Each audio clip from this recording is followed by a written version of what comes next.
again, China, what's going on with it on the radar?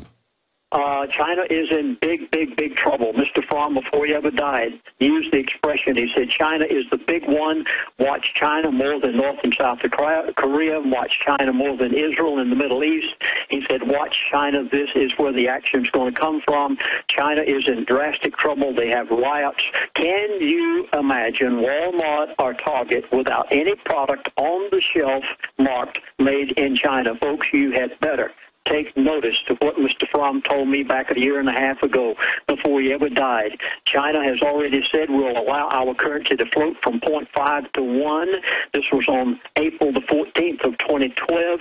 Anytime they want to, they can double the price of every product in Walmart and Target marked made in China. You better pay attention to what China is doing. Again, the Middle East. You've never seen such chaos. I've given the next nations that are going to be taken over. You know what happened in Egypt, then in Libya, and now, of course, the Muslim Brotherhood will be given all of these.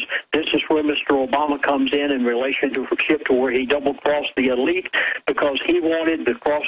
He did not want the cross-country Canadian pipeline.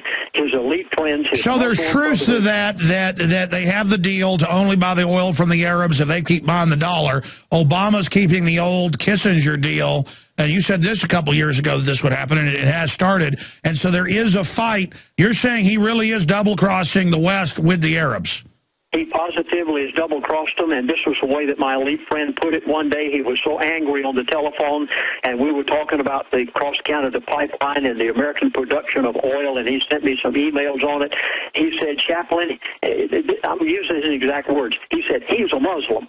And I said, what are you talking about? He said, in favor of his Muslim Brotherhood friends, he canceled out on the cross-Canada pipeline and double-crossed us, and he said he can't get by with this. Folks, this is more... Yeah, but see, that's the larger globalist plan. They're going to double-cross the old American elite. By old, I mean people that still think it's a global empire, but that we run it for China and the Middle East, and they're all going to get allied. I'm telling you, the globalists are going to destroy this country. This is larger than that. Let's go to phone calls as promised. Lindsey, we've got to get you back up sometime this week for another hour. We'll talk during the break about